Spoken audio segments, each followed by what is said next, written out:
मायागंज गांव में 2 सौतेली बहनें रहती थी, जिसमें से निहारिका गोरी चिट्टी और तीखे नैन नक्श वाली सुंदर लड़की थी, तो वहीं पल्लवी एक सांवली और सर पर कम बालों वाली बदसूरत लड़की होती है। माँ बालों में लगाने वाला तेल कहाँ है? पल्लवी, क्यों तू बेकार में हमारा तेल और शैम्पू खर्च करके अपने इन बचे खुचे 4 बालों को बचाने की कोशिश कर रही है? वैसे एक बात कहूँ, भगवान ने भी तुझे बड़ी जल्दी में बनाया होगा, तभी तो काली पीली शक्ल के साथ सिर पर ये 4 बाल देकर भेज दिया। निहारिका, तुझे मेरा मजाक उड़ाकर क्या मिलता है? मुझे तो बड़ा मजा आता है। अच्छा सच बता, मेरी खूबसूरती देखकर तुझे जलन तो बड़ी होती होगी ना, है ना? क्यों, सच कहा ना मेरी सौतेली काली बहन? पल्लवी लगातार अपनी सौतेली बहन के तीखे तानों को सुन रही थी। उसके मन की कुड़हन उसकी डबडबाई आंखों से बाहर आ रही थी, मगर वो सिर्फ मुंह खोकर उसकी सारी बातें सुन रही थी, क्योंकि स्वाभिमान के हक में जुबान खोलने की संजीदगी उससे छीन ली गई थी। वो बिना कुछ कहे अपना बैग लेकर कॉलेज चली जाती है। वहां पहुंचकर उसके कॉलेज की लड़कियां उसका मजाक उड़ाते हुए कहती हैं, देखो देखो आ गई काली कलूटी अपने बॉय काट बालों के साथ रैम्प वॉक करती हुई। इसके झड़ते बाल देखकर तो मुझे शक है कि कहीं कैंसर के कीड़े इसके बाल ना खा रहे हो। ऐसी लड़की को तो कॉलेज से बाहर निकाल फेंकना चाहिए। कॉलेज के सभी लड़के लड़कियों से नापसंद करते थे और उसका कॉलेज में आने पर विरोध करते थे, जिसके कारण वो सभी उसके ऊपर टमाटर फेंक कर मारते हैं। इसके झड़ते बाल, इसके अंदर जरूर कोई बड़ा रोग पल रहा है। प्लीज मत मारो, मुझे सच में कोई बीमारी नहीं है, मुझ पर ये अत्याचार मत करो। चल झूठी, तेरे ये झड़ते बाल जरूर कोई तो रोग है तुझे। अरे ओ काली चुड़ैल, ये लाल पीली होकर कहाँ से आ रही है? तभी निहारिका भी कॉलेज से घर आ जाती है और कहती है, माँ मैंने सुना है कि इस काली कलूटी को कैंसर है। कैंसर? मैं तो कहती हूँ माँ इसे घर से चलता करो, वरना ऐसा ना हो कि इसका कैंसर का रोग हमें ही लग जाए। नहीं माँ, मुझे मत निकालो, आप लोगों के अलावा मेरा है ही कौन? मैं कहाँ जाऊंगी? कहीं भी जाकर मर, हमें क्या? वैसे भी इस बदसूरत शक्ल से और कम बालों के साथ कौन ब्याह करेगा तुझसे? ताउम्र हमारी छाती पर ही बोझ रहेगी। चल अब निकल यहाँ से। बिल्कुल सही कहा माँ, इसे तो धक्के मारकर बाहर करो। फिर वो दोनों धक्के मारकर बेचारी पल्लवी को निकाल देती हैं। पल्लवी रोती हुई जंगल की ओर चली जाती है। काश कि मैं पैदा होते ही मर जाती। ये काला रंग और कम बाल तो मेरे लिए श्राप बन गए। हर कोई मुझसे नफरत करता है। आज कॉलेज में मुझ पर वार हुआ है। सौतेली माँ ने भी घर से निकाल दिया। कल को समाज वाले भी मेरा बहिष्कार कर देंगे। माँ तुम कहाँ हो? क्या तुम्हें अपनी बेटी पर जरा भी दया नहीं आती? मेरा दुख क्यों नहीं देख पा रही हो तुम? पल्लवी का दुख उसकी आंखों से लगातार बह रहा था। सूरज ढलने के साथ ही अंधेरा छा जाता है और पल्लवी एक पेड़ के नीचे बैठी वहीं जंगल में सो जाती है। तभी वो खुद को ढेर सारे तारों के बीच आसमान में देखती है, जहाँ उसे अपनी मरी हुई माँ आशा नजर आती है। माँ, आप अपनी बेटी को छोड़कर कहाँ चली गई थी? आप नहीं जानती कि वो सौतेली माँ और बहन मुझ पर कितना जुल्म करती है। ये दुनिया बहुत ही मतलबी और स्वार्थी है माँ। मुझे अब एक पल भी यहाँ नहीं रहना। मुझे भी अपने साथ ले चलो। पल्लवी बेटा, मैं तुझे लेने नहीं बल्कि इस ओछेपन को मिटाने आई हूँ जिसने तेरे इस मन को घेर रखा है। तभी आशा के अंदर से एक तेज प्रकाश उत्पन्न होता है और वो पल्लवी के अंदर समा जाता है। उस तेज प्रकाश के पल्लवी में समाते ही उसके सिर पर लंबे घने रेशमी बाल आ जाते हैं, साथ ही उसका रंग गोरा हो जाता है। अपने इस नए रूप में पल्लवी बेहद खूबसूरत लग रही थी। तभी आशा कहती है, पल्लवी ये लंबे बाल अब तुम्हारा स्वाभिमान और श्रृंगार है, और अब जब कभी भी तुम इनसे मदद मांगोगी तो ये बढ़ चढ़कर तुम्हारी मदद करेंगे। अरे वाह, मेरे बाल तो सचमुच के लंबे बाल हो गए हैं और मेरा रंग भी गोरा हो गया। अब तो मुझे वापस अपने घर जाना चाहिए। कुछ देर बाद वो अपने घर पहुंचती है। वहां पहुंचकर जैसे ही उसकी सौतेली माँ और बहन उसके लंबे घने बालों और गोरा रंग देखकर हैरान हो जाते हैं। माँ, निहारिका देखो मेरे बाल लंबे हो गए हैं। कल रात में जंगल में सो रही थी तो मेरी माँ मेरे सपने में आई और उन्होंने अपनी शक्ति से मुझे ये जादुई लंबे बाल दिए हैं। क्या जादुई लंबे बाल? पहले तू हमें अपने इन जादुई बालों से कोई करामात करके दिखा, तो ही यकीन होगा हमें। ए मेरे जादुई लंबे बाल, दिखा दे अपना कमाल।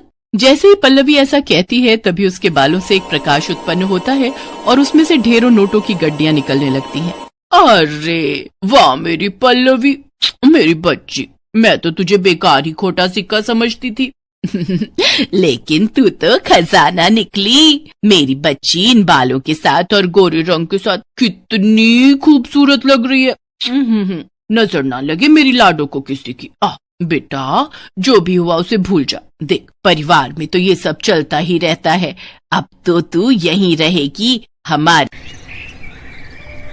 जादुई लंबे बालों के कारण अब पल्लवी को वो सभी सुख मिलने लगे जिसकी उसने मात्र कल्पना की थी। अब तो वो अपनी सौतेली माँ की चहेती बन चुकी थी। एक रोज जब पल्लवी अपनी माँ के साथ मंदिर से लौट रही थी तो उसको एक औरत मिली जिसे कोढ़ था। कोई मेरी मदद करो। क्या हुआ माँ जी, क्या परेशानी है आपको?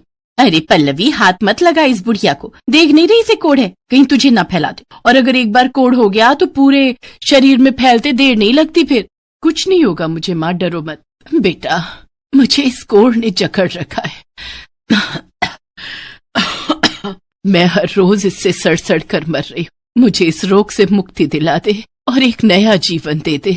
ऐ मेरी जादुई लंबे बाल, जरा दिखा तो अपना कमाल। जो ये चाहती हैं वो इन्हें मिल जाए। तभी उसके बालों से एक रोशनी उत्पन्न होती है जिसमें से दूध में गुलाब और गंगा जल मिली हुई धारा उस कोढ़ी औरत पर जा गिरती है और देखते ही देखते उसका सारा कोढ़ खत्म हो जाता है और वो पूरी तरह स्वस्थ हो जाती है। तुम्हारा बहुत बहुत शुक्रिया बेटा, आज तेरी वजह से मुझे नया जीवन मिला है। भगवान तुझे हमेशा खुश रखे। इसके बाद पल्लवी घर चली जाती है। उसके यहाँ अक्सर पीड़ित और दुखी लोगों का आना जाना लगा रहता, लेकिन पल्लवी किसी को भी खाली हाथ नहीं जाने देती और सबकी मदद करती। ये सब देख निहारिका को उससे बहुत जलन होती है। ये कल की काली कलूटी आज कितनी फेमस हो गई है। जब से इसके लंबे लंबे बाल के आए हैं इस महारानी के तो ठाठ ही बदल गए। लेकिन आज रात में इसके इन लंबे बालों को काट ही दूंगी, तभी इसकी सारी हेकड़ी खत्म होगी। रात को जब पल्लवी अपने कमरे में सो रही होती है तो निहारिका कैंची लेकर उसके बालों को काटने के लिए आती है, लेकिन जैसे ही वो उसके बालों को छूती है तो कैंची उल्टा उसी के बालों को काट देती है और वो पूरी तरह गंजी हो जाती है, जिसे देखकर वो चिल्लाते हुए कहती है, मेरे बाल, ये क्या हो गया मेरे साथ, मैं तो गंजी हो गई। अरे क्या हो गया, ये आधी रात को कौन चिल्ला रहा है? अरे निहारिका, तू गंजी क्यों हो गई? पता नहीं माँ, मैं तो इस सौतेली बहन के बाल काटने आई थी, लेकिन कैंची अपने आप ही मेरे बालों पर चल गई। तो तुझे किसने कहा था इसके बालों को काटने के लिए? अब देख, तूने खुद ही अपने पैरों पर कुल्हाड़ी मार ली। निहारिका, काश तुम समझ पाती कि जलन सिर्फ नुकसान ही करती है। मैंने तो हमेशा तुझे अपनी सगी बहन की तरह प्यार किया है, लेकिन तुमने हमेशा मुझसे बैर रखा और अपने अंदर अंगार भरती रही। इसी कारण आज तुम्हें ये सजा मिली है। पल्लवी की बात सुनकर निहारिका का सिर शर्म से झुक जाता है और वो फूट फूट कर रोते हुए पल्लवी से माफी मांगती है। पल्लवी उसे क्षमा कर देती है और अपने जादुई लंबे बालों से उसके सिर पर फिर से बाल ला देती है। इसके बाद कामना और निहारिका पल्लवी को खूब प्यार और सम्मान देने लगे।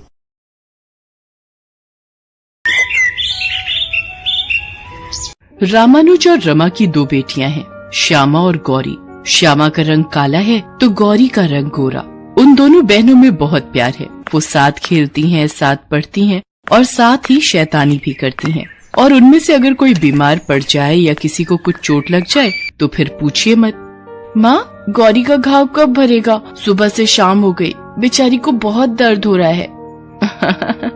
अरे वो घाव है, ठीक होने में समय लगेगा। गौरी का घाव जब तक भरा नहीं, श्यामा चैन से न सोई और न खाई। और जब वो पूरी तरह ठीक हो गई तो दोनों बहनें फिर से निकल गईं मस्ती करने। श्यामा, कितने दिन हो गए ना हमें बाहर घूमे, चलो बाबा के खेत पर चलते हैं। रामानुज की फसल इस साल बहुत अच्छी हुई थी, इसलिए वो बहुत खुश था और उसने इस बार अपनी दोनों बेटियों को देने के लिए चांदी का एक जैसा ही लॉकेट बनवाया था। लॉकेट में एक ढक्कन था जो खुलता था। रामानुज ने दोनों बहनों की तस्वीर भी उसमें लगवा दी थी। श्यामा और गौरी को जब उसके पिता ने ये लॉकेट दिया तो दोनों बहनें खुशी से उछल गईं। गौरी, ये लॉकेट कितना अच्छा है ना, देख इसमें हम दोनों की तस्वीरें भी हैं। हाँ श्यामा, मुझे ये लॉकेट बहुत पसंद है। एक काम करती हूँ, मैं ना अपने वाले लॉकेट में तेरी फोटो लगा लेती हूँ और तू मेरी फोटो लगा। अगर हम कभी दूर हुए तो कम से कम फोटो तो तुम्हारे साथ रहेगी। पर हम दूर क्यों होंगे, मुझे तो हमेशा तेरे साथ रहना है, तेरे बिना नहीं रहना। रामानुज और रमा दोनों बहनों के प्यार को देखते तो उनकी आंखें भर जाती थी। इन दोनों बहनों के प्यार को किसी की नजर न लगे रमा, ये हमेशा साथ साथ रहें। लेकिन होनी की किताब के किस पन्ने में क्या लिखा है ये कौन जानता है। बारिश का मौसम शुरू हो गया था और इस बार की बारिश ने पिछले कई सालों के रिकॉर्ड तोड़ दिए थे। लोगों के घरों में पानी घुस रहा था। लोग अपने अपने घरों को छोड़कर सुरक्षित स्थान पर जा रहे थे। रामानुज का परिवार भी पानी के बीच से अपने लिए सुरक्षित स्थान की तलाश में जा रहा था। श्यामा, देख, तू मेरा हाथ कस के पकड़ कर रख, पानी का बहाव बहुत तेज है और तू भी मेरा हाथ जोर से थामे रख। वो सभी धीरे धीरे चले जा रहे थे, तभी अचानक पानी का जोरदार वेग आया और गौरी का हाथ श्यामा के हाथ से छूट गया। रामानुज और रमा भी उनसे बिछड़ गए। श्यामा, श्यामा! गौरी पानी के तेज बहाव में बहती चली जा रही थी। उसने पानी में बहुत हाथ पांव मारे, फिर वो बेहोश हो गई और बहती हुई एक नदी में चली गई। उधर बाढ़ का पानी जब थमा तो श्यामा का जीवन बिल्कुल बदल गया। रामानुज की मौत हो गई थी। उसकी माँ तो जिंदा थी, लेकिन वो शौक में चली गई थी। वो तो श्यामा को पहचान भी नहीं पा रही थी। माँ, मैं हूँ श्यामा, तेरी बेटी। लेकिन रमा उसे नहीं पहचान पाई। श्यामा ने अपनी बहन को बहुत तलाशा, लेकिन वो नहीं मिली। उधर गौरी नदी के पानी के बहाव में बहती हुई समंदर में चली गई। वहाँ मछुआरों के झुंड ने अपना जाल बिछा रखा था। वो उस जाल में फंस गई। मछुआरों ने जब जाल खींचा और उसमें एक लड़की को देखा तो भाई, ये लड़की कहाँ से आ गई हमारे जाल में? भाई, हमें मल्होत्रा सेठ को इसके मिलने की बात बतानी होगी। मल्होत्रा सेठ मछलियों के बहुत बड़े कारोबारी थे। वो मछलियों को देश के हर एक कोने में सप्लाई करते थे। सारे मछुआरे उन्हीं के अंडर काम करते थे। मछुआरों के झुंड ने गौरी को मल्होत्रा सेठ को सौंप दिया। अरे, ये बच्ची कहाँ मिली तुम लोगों को? मल्होत्रा जी ने उस बच्ची के सीने पर अपना कान लगाया। उसके दिल की धड़कन चल तो रही थी, लेकिन बहुत ही धीमे। वो बच्ची को लेकर तुरंत अस्पताल पहुंचे। डॉक्टर ने उसका चेकअप किया और कहा, देखिए, बच्ची की हालत सीरियस है, हमें इसे ऑब्जर्वेशन में रखना होगा। डॉक्टर साहब, बच्ची को कुछ नहीं होना चाहिए, चाहे कितने भी पैसे खर्च हो जाए, बस इसे ठीक कर दो। मल्होत्रा सेठ के पास पैसों की कोई कमी नहीं थी। कमी थी तो सिर्फ एक औलाद की। उसकी पत्नी अंजलि और वो खुद शादी के 13 साल के बाद भी बच्चे की किलकारी का इंतजार कर रहे थे। गौरी को वो भगवान के आशीर्वाद की तरह समझ रहे थे। अंजलि, देखना, इस बच्ची को कुछ नहीं होगा। भगवान ने इसे हमारे घर में अंधेरे को मिटाकर रोशनी करने के लिए भेजा है। 2 दिन बाद गौरी को होश आ गया, लेकिन गौरी अब पुरानी सारी बातों को भूल चुकी थी। यहाँ तक कि उसे अपना नाम तक याद नहीं था। मल्होत्रा जी ने उस बच्ची को नाम दिया रिंकी और उसे गोद ले लिया। समय बीतता गया। गौरी अब एक नए नाम रिंकी के साथ बड़ी होने लगी। उसके पास अब दुनिया की सारी दौलत थी। वो ऐशो आराम में पलने लगी। हालांकि गौरी पुरानी सारी बातें भूल गई थी, लेकिन वो हमेशा एक सपना देखती कि वो डूब रही है और कोई गौरी गौरी पुकार रहा है। उस रात भी वो वही सपना देख रही थी और चौंक कर उठ गई। उसकी चीख की आवाज सुनकर उसके माता पिता भागते हुए आए। क्या हुआ बेटी, तुमने फिर से वही सपना देखा क्या? हाँ मॉम, फिर से वही सपना। वैसे ये गौरी किसका नाम है? मेरा नाम तो रिंकी है।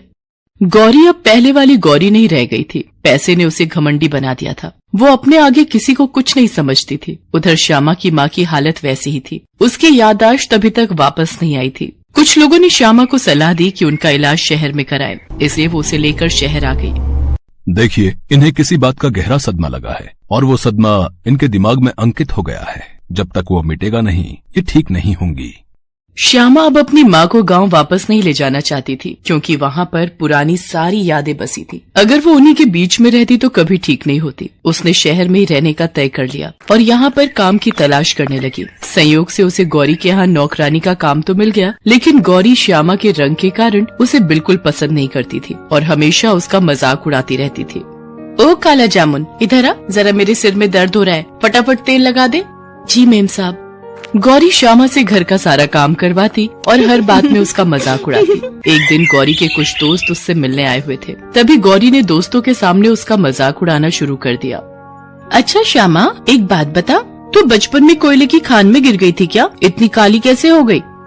ये कहकर गौरी और उसके दोस्त जोर जोर से हंसने लगे। बार बार के अपमान से श्यामा का दिल भी दुखता, लेकिन नए शहर में फिर से नई नौकरी ढूंढना इतना आसान तो नहीं था। वो अपमान का घूंट पीती और उनके घर काम करती। एक दिन की बात है, बाहर जोरों की बारिश हो रही थी, तो मल्होत्रा जी की पत्नी ने श्यामा को उस रात घर पर ही रुकने के लिए कहा। बाहर मूसलाधार बारिश हो रही थी। गौरी को जब ये पता लगा कि श्यामा वहाँ रुकी है, तो उसने उसे बुलाकर कहा, ए काला जामुन, इधर आ। सुन, एक काम कर, आज बहुत बारिश हो रही है, आज मौका है तेरे काले रंग को हटाने का। जा बारिश में जाकर भी मैं देखती हूँ कि तेरा काला रंग निकलता है कि नहीं। ये आप क्या कह रही हैं मालकिन? भला इस तरह से किसी का रंग कैसे निकलेगा? तुझे जो बोला वो कर, नहीं तो अपना हिसाब कर और कल से आने की जरूरत नहीं है तुझे। श्यामा मजबूर थी। वो बारिश में खड़ी होकर भीगने लगी और गौरी जोर जोर से हंसने लगी। अचानक ना जाने ऐसा क्या हुआ कि हंसते हंसते गौरी के गले का लॉकेट नीचे गिर गया। ये वही लॉकेट था जो बचपन में श्यामा और गौरी को उसके पिता ने दिया था। गौरी उस लॉकेट को उठाने लगी, तभी बारिश में भीगती श्यामा की नजर उस लॉकेट पर गई। उस लॉकेट को देख वो चौंक गई। अरे ये तो वही लॉकेट है जो बाबा ने हम दोनों बहनों को दिया था, लेकिन ये मेम साहब के पास कहाँ से आ गया? अगले दिन की बात है। श्यामा को मल्होत्रा जी से गौरी के मिलने की सारी कहानी पता लगी। वो सारा सच जानकर बहुत खुश हुई कि उसकी बहन जिंदा है। उसकी याद में न जाने उसने कितने दिन रो रो कर गुजारे थे, और आज भी हर दिन वो उसे याद जरूर करती थी। लेकिन श्यामा ये बात चाहकर भी गौरी को नहीं बता पा रही थी, क्योंकि उसे बताकर भी क्या फायदा होता। वो तो पुरानी सारी बातें भूल गई थी। हालांकि उसने अपनी माँ को जब ये बातें बताई तो उनकी तबीयत में तेजी से सुधार होने लगा। हाँ माँ, हमारी गौरी जिंदा है, मैं उसी के यहाँ काम करती हूँ। क्या कहा? क्या मेरी बेटी जिंदा है? मेरी गौरी जिंदा है? तू ले चल मुझे उसके पास। माँ, उसका कोई फायदा नहीं, क्योंकि वो हमें नहीं पहचान पाएगी। एक दिन की बात है। गौरी श्यामा का मजाक उड़ाने और उसे अपमानित करने के उद्देश्य से ही एक डिस्को में ले गई। डिस्को में उसके कई सारे दोस्त आने वाले थे। वो सभी आए। क्या बात है रिंकी, तेरी बहन को यहाँ एंट्री दे दी डिस्को वालों ने? वो क्या है ना, यहाँ स्मार्ट लोगों को एंट्री देते हैं ना। अरे यार, बड़े पापड़ बेलने पड़े। वो तो मैं इसे इसलिए ले आई क्योंकि काली चीज साथ रहेगी तो मुझे नजर नहीं लगेगी।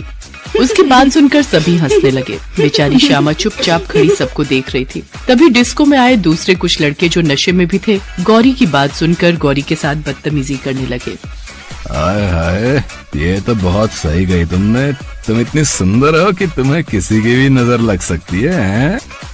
लेकिन फिकर नॉट, हम बन जाएंगे ना तुम्हारे लिए काजल। क्यों आए लोग हैं? ये कहकर उन लड़कों ने उसका हाथ पकड़ लिया और अपनी ओर खींचने लगे। अरे ये क्या कर रहे हो? छोड़ मुझे, छोड़ो। अरे ऐसे कैसे छोड़ दें? तुम्हें हमारे बिना नजर लग गई तो। ये कहकर उन बदमाश लड़कों ने जेब से चाकू भी निकाल लिया। गौरी के सारे दोस्त ये देखकर रफू चक्कर हो गए। लेकिन श्यामा को अपनी बहन के साथ हो रही बदतमीजी बिल्कुल पसंद नहीं आई और वो उन लड़कों से भिड़ गई। ओ तेरी, देख रहा है इस मेरी कौम को, हैं? बहुत शौक चढ़ा है इसे लड़ने का, है?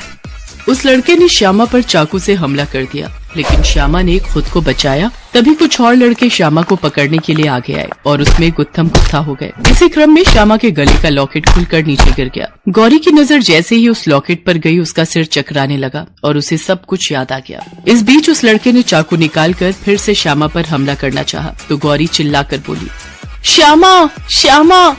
गौरी के मुंह से अपना नाम सुनकर श्यामा को जोश आ गया। उसके बाद तो उन दोनों बहनों ने मिलकर उन शराबी लड़कों के छक्के छुड़ा दिए। इस बीच डिस्को के मालिक ने पुलिस को फोन कर दिया। पुलिस उन लड़कों को पकड़कर ले गई।